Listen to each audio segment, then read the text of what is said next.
This is The Whole Truth, brought to you by the Greenville County Democratic Party. From local city councils and school boards to the South Carolina legislature and the nation, we provide a clear-eyed view of the whole truth surrounding the decisions, the policies, and the politics that have a direct impact on your family, your neighbors, and you. In today's episode of The Whole Truth, we bring you an important and interesting interview with a Democratic candidate vying to be the next governor of South Carolina. Dr. JermaineJohnson is currently serving in the South Carolina House as the elected representative for District 52, which covers Kershaw and Richland counties. Because the South Carolina legislature is back in session now, we weren't able to meet with him in person. Instead, the chair of the Greenville County Democratic Party, Stacey was able to catch up with Dr. Johnson over a video conference call. Here is that interview. All right, everyone. Thanks so much for being with us on another episode of The Whole Truth. Today we have Representative JermaineJohnson here who is with us, and he is running for governor. He's come to Greenville on a number of occasions, and we are so thankful for that. And he's going to talk a little bit about what a new South looks like, or New South Carolina looks like to him. A new SC, that's right. So I'm going to go ahead and jump in, Rep, and then, we'll just go from there, okay? So when you first ran for office, you ran against a 22-year incumbent and you won, something that is almost nearly impossible in politics, right? And now you've thrown your hat into the ring for governor. So it's clear you don't shy away from a challenge. People are energized and they're ready for change. So since you've announced, you've been traveling the state and telling us your story about how you turned pain into purpose. So for our listeners who aren't familiar with you and your work, why don't you talk about a little bit about your work and about why you decided to run for governor? Yeah, well, thanks so much for having me on here today. It's always a good opportunity to get these moments to actually talk directly to the people of South Carolina, and particularly y'all folks up there in Greenville. It's always good to be up there in the upstate. Y'all got my favorite fast food spot, which is Jack in the Box. So that's why I like. Wow, I thought you were going to say a soul food restaurant. I like some Jack in the Box, y'all. So it's good. So I love coming up there, give you some Jack in the Box. But, when I decided to run for office back in 2019, obviously, when you're a young person like myself, they say you're too young, you're too inexperienced, you need to wait your turn. But I felt like it was just the right time. It was the right time because the people were looking for something different. They needed somebody younger. They needed somebody with a little bit of energy, somebody that was really ready and willing to get out there and fight and do what needed to be done. And I decided to do that. And I ran against, a bunch of individuals who were saying that it, just wasn't my time. And I ignored it. And I won. So since then, terms are only 2 years. So traditionally, they tell you to wait your turn and kind of sit back and don't say too much. But I said, listen, I might not be here in 2 years. So exactly. Once I got in there, I got to speaking up and doing everything that I had to do to make sure that my people felt like they had representation and that there was no fall off for having representation. And fast forward up until, I'm in my third term now, I have truly been fighting for the people of South Carolina. And because I've been fighting for the people of South Carolina, I've made a name for myself as being an independent thinker, somebody who works across party lines and doesn't is not concerned with labels. And really just wants to get things done. And because of that, this is why there have been cries, not just across South Carolina, but across America.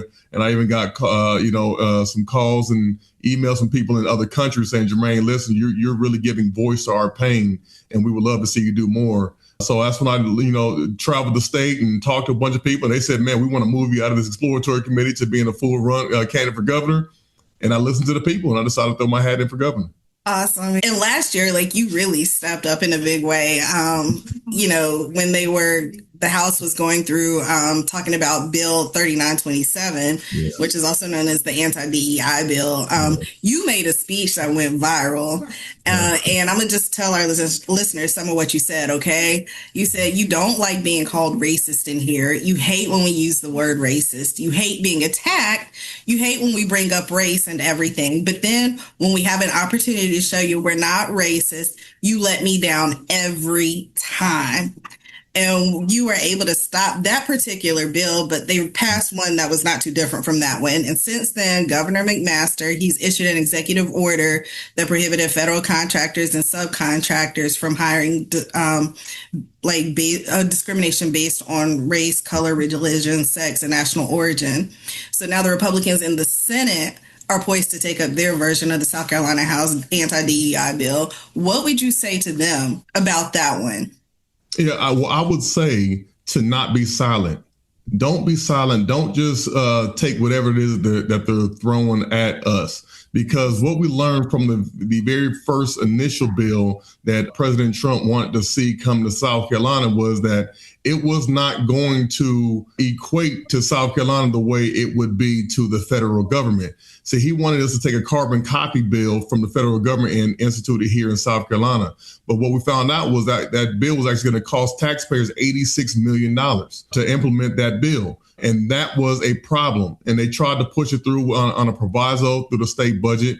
And that's when I gave that speech. And it actually, like people say, sometimes when Democrats speak, it falls on deaf ears. Well, this one didn't. It didn't fall on deaf ears, which is why they decided to remove it out of the state's budget altogether and rewrite it completely.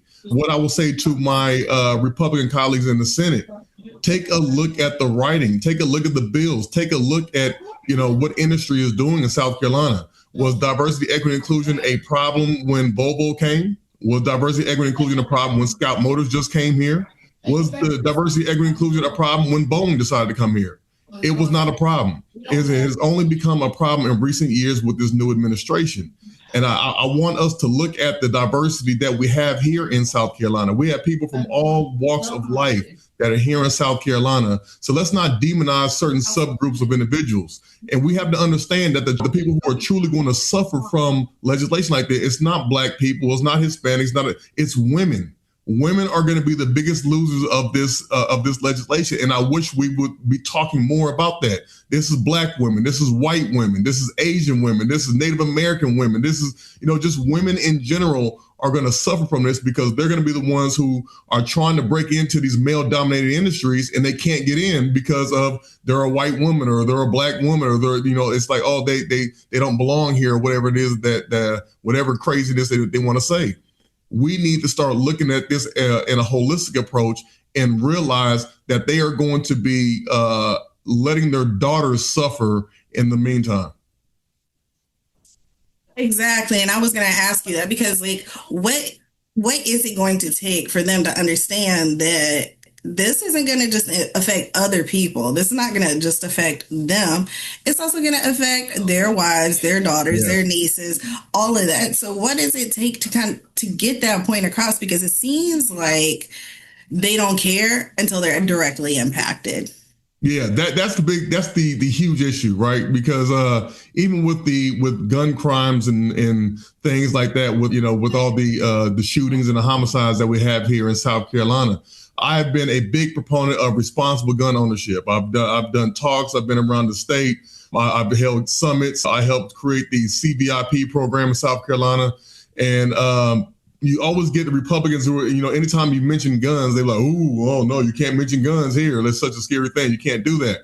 But I'll tell you one thing. After I did a talk on SCETV about the gun epidemic that we have here in South Carolina, I got a call from a Republican in the upstate. And he said, Jermaine, I want to work with you on some of these reforms. I'm like, well, where's this coming from? Like all of a sudden want to work with me on these gun reforms. He had told me about an incident that happened in his district, in his community. That is the main problem that we have here is nobody wants to fix anything until it comes knocking at their door. And we need to start, helping individuals to understand sympathy and empathy and not having to have a problem happen in your neighborhood or in your household before you start to care about it. It's time for South Carolinians to actually care about their neighbors, care about the people in Darlington, care about the people in Chester, care about the people in Allendale and Jasper and Hampton, care about those people without having to have the situation actually happen right there in your community. Oh, preach. Right. I don't think I could have said it any better. You were so very right. it shouldn't have to happen to you for you to care about it. And Right. so thank you for that. So I'm gonna go back a little bit, and we started out talking about your run for governor, and I was looking at your website, and you list affordability, infrastructure, and families as policies that you're going to focus on as governor.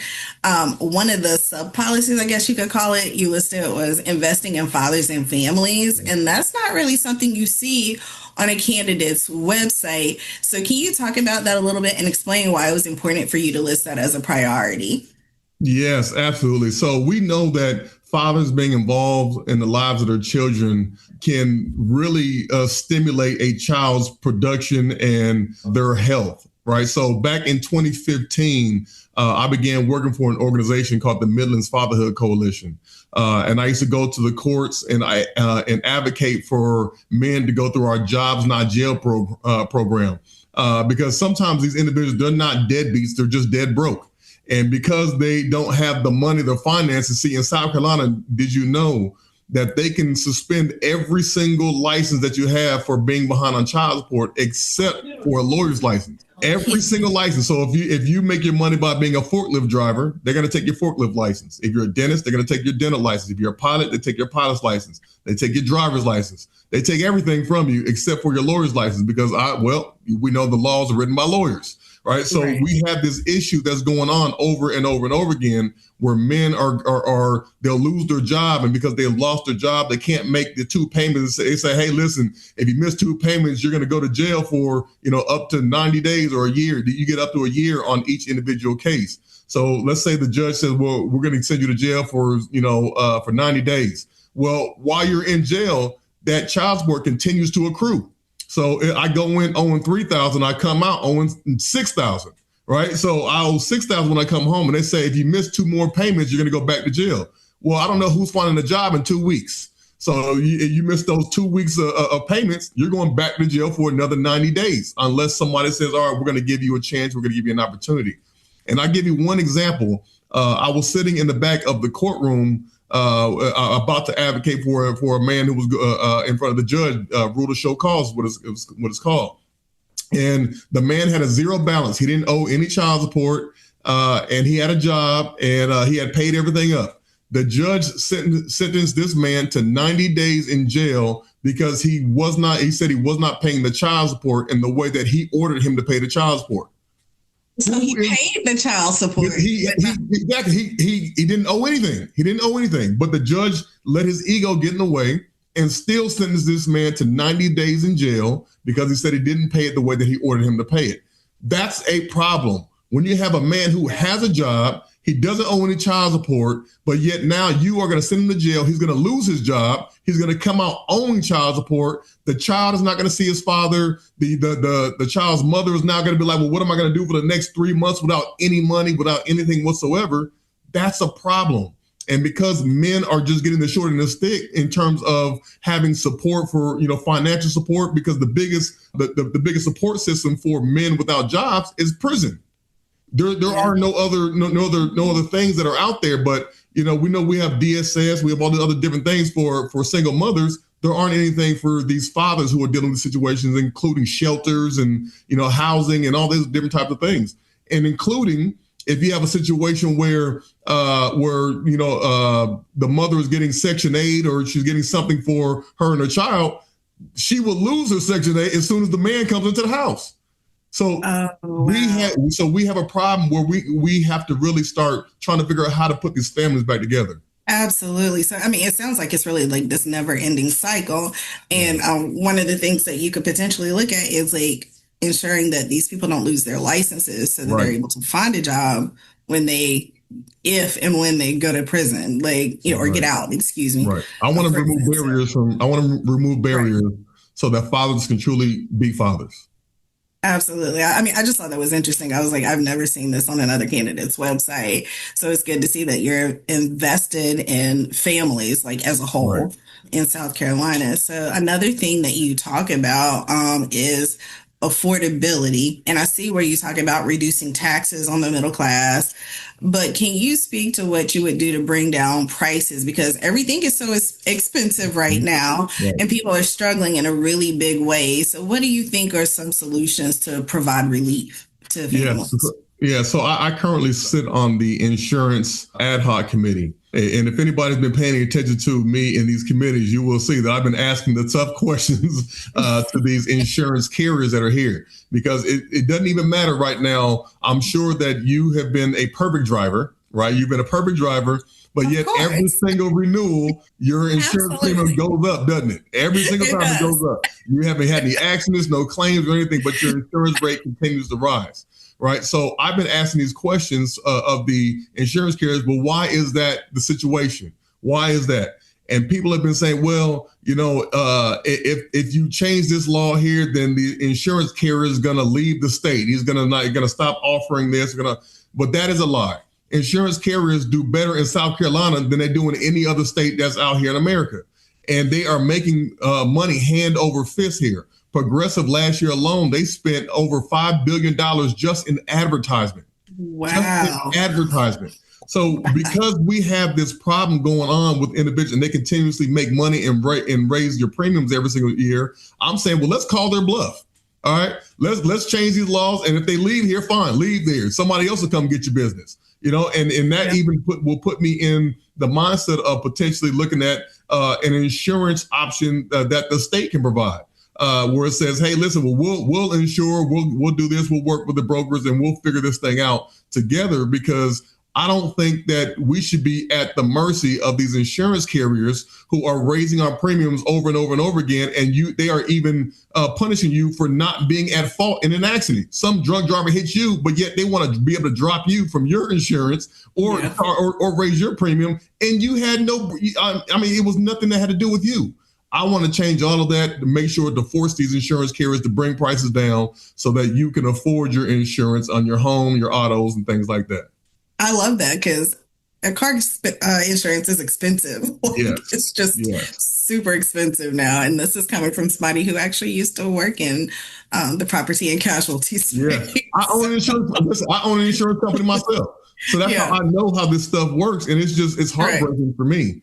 Another thing that I'm trying to do, I've been writing a bill about giving grocery stores tax incentives to come into food deserts, right? Because we have areas like that where they're being underserved. So I want to be able to give them some incentives to come there to keep the fresh produce and fresh fruits and vegetables at a lower affordable cost, but also give them something, a reason why they need to come to these areas, to help people from also having to travel long distances and catch rides from these rural areas. Give them some opportunities to get some cheap fruits and vegetables. I think I've seen another representative that was I'm thinking along the same line as you, Representative Wendell Jones. I know he has something that he was looking at as well. And until, we can get something like that passed, does it make sense for to think maybe outside of the box creatively in a way, having maybe food truck type grocery stores, that kind of thing, or,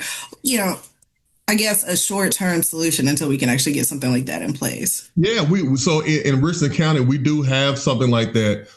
It's like it's a mobile grocery store type thing with a trailer, and they have fruits and vegetables and things on their trailer. They've gotten grants from the federal government, but because the federal government is doing what the federal government is doing right now, a lot of these things are being cut. A lot of these opportunities are being cut for these communities, and it's the people on the ground that are suffering. It's these small businesses that are suffering, and people who are just trying to get some healthy food options that are suffering. It's going to take a lot of philanthropy to go ahead and keep these things running smoothly until we can get the federal government in line to do the right thing. Absolutely. I just think it's interesting how we have the food deserts now, and I used to live in a place that seemed like it could be a bit of a food desert. So it's just interesting, the solutions that people are coming up with, but it takes so long for it to get to places like here in South Carolina and things of that nature. So I'm looking forward to hoping your bill comes up this session. Yeah, me too. So I do have a couple more questions for you. So you mentioned passing the hate crimes bill on your website that Representative Gilliard, he introduced it years ago, but it still hasn't passed. And that leaves South Carolina as one of the only 2 states that does not have a hate crimes bill, which, I mean, it's kind of on par for South Carolina, right? On par. Yeah. So, what do you think it will take to get your Republican colleagues on board to pass this bill? Well, the first thing, I don't think a couple of them are ever going to come on board. But that means that we on the Democrat side are going to have to play a little bit more hardball. There are opportunities for us to play hardball, but we need all of the Democrats to be on board with this. So you can force roll call votes on the House side with just 9 people. If you have 9 people who put their hand up and say they want to have a roll call, you could literally have those 9 committed soldiers saying, we're going to slow down every other bill that comes through this House until y'all bring up the hate crimes bill. We could literally gridlock government if we wanted to, if everybody was on a committed mission to say, this is what we're going to do until they bring the hate crimes bill up to be heard. But that's the problem. We don't have enough people who are committed to doing the hard work. People have to be committed to doing the hard work and not being worried about being, not losing their crumbs for their areas. And we've seen a lot of things that have happened at the State House where, something will come up and they'll be like, well, I can't say this because I might lose the money for my project over here, or I might lose this seat on this committee over here. So I can't do that. I can't say that. Well, how long is it going to take before we say, you know what, forget all that stuff over there? Because you got to think back in the civil rights era. Do you think all those African Americans, those black folk wanted to walk for 366 days so they can get the civil rights passage? No, they did not. They walked the soles out their shoes. But they said, you know what, I am committed to the mission. I'm committed to doing what needs to be done, what is right, so that we can get the overall support for all of us, everything that we deserve and what we need. That's what we need in our State House. That's what we need in our General Assembly. It's people who are going to say, you know what, I'm not worried about my committee. I'm not worried about this money for this little project over here. This right here needs to be done because it's for the people of South Carolina. And until we get people to buy into what the totality of the mission is, we're going to continue to see the same thing over and over again. What do you think it's going to take to get them to buy into it, though? I mean, to me, that's just the question. I know you kind of went into it a little bit, but it's just, Representative Johnson, we are a super minority. Yes. Right? Yes. What is it going to take? Because what we're doing right now is not working, clearly. Right. Well, it's going to take leadership. The first thing I can tell you, if I become governor of South Carolina, or when I become governor of South Carolina, I will be meeting with my House Dems and my Senate Dems, and that is the first thing I will be saying. I will be proposing to them and saying, "Hey, listen, I need y'all to be committed, and I don't need all of you. I just need 9 of you. I just need 9 of you to be committed soldiers. That's it. And we're going to do so much work in that State House and that in that General Assembly that is going to be transformational for the people of South Carolina. So if you can help me identify 9 committed soldiers who are saying, I don't care nothing about my individual committee. I don't care nothing about my individual. This is going to be for the good of the people. You help me find those 9 people. I'll drive it home and I'll get us there. And it seems like when people stand up, that makes people when representatives stand up, that makes people on the outside, the people in their districts, want to get behind them. But right. They can't until they stand up, right? That's correct. So yeah, I need 9 committed soldiers. That's it. and what's going to happen is once we begin to use that tactic, what's going to happen is they're going to try to change the rules. They've done it over and over and over again. They're going to try to make it 12 people or 13 people or 15 people. And they're going to try to move the goalposts. But while we have that in our favor, we should be using it. Exactly. I 100% agree with you. Yeah. So we'll end on a bit of a lighter note, if you will. So I got a few questions for you. First thing that comes to your mind, quick rapid fire questions. So you ready? Yep. Who is your favorite basketball player? Kobe Bryant is the greatest basketball player of all time. Who was it? Kobe Bryant is the greatest basketball player of all time. Of all time. Okay, I was saying rapid fire, but you got to explain. Okay, all right. Of all time, yes. Okay. All right. Your favorite country to travel to? Mexico. Mexico. Yes. You played ball there, I right? played ball in Mexico. I've got a couple nieces and nephews that live in Mexico also. Okay, very nice. Your favorite city in South Carolina? Oh man, Charleston, definitely, man. What? Yeah. What? Charleston. Greenville. Like, Okay. Listen, Greenville. Greenville. You even said we had your favorite restaurant. I went to the College of Charleston. You know, I got my people down there. I can't blame you. I like Charleston too. Yeah. So, who's your favorite house rep? Oh, my favorite house rep. That's a good question. There's so many of them. In the past, I would say it was Wendy Brawley. Okay. Before she left, yeah, it was Wendy Brawley was my favorite. I tell you, that was my friend, that was my sister right there. And before her, it was Joe Neal, Representative Joe Neal. So it would be Joe Neal first, and then it was going to be Wendy. In terms of current House reps, probably Gilda, because Representative Gilda Cobb Hunter, she is oh my gosh, she is a master legislator. She is fantastic. Okay, I like all three of those. If you could have dinner with any historical figure, who and why? Dr. King. Dr. King, why? Dr. King, well, I would like to know how he was able to get people so united around a mission, to get that many people to say to buy into something, because I think that's the most pertinent thing that we have going on right now in this country, is trying to get people to buy in and say, you know what, I'm going to put myself, my personal ego aside. I'm going to put my personal wants and things aside. We have a mission to accomplish. And he was able to do that with a large amount of people, to get like-minded people together, say, we are going to achieve this goal-oriented people, because I'm a basketball player and I believe in teamwork. Right. All right. Well, thank you so much for taking the time to be with us today, Representative Johnson. I am looking forward to seeing you on the trail more, and good luck to you. All right. Thank you so much for having me.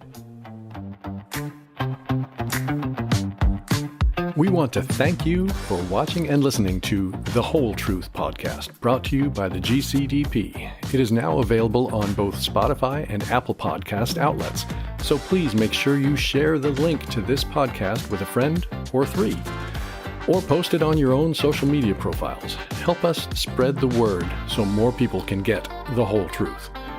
You can also learn about other ways to get involved by checking in the GCDP website at greenvilledemocrats.com and click on the events calendar.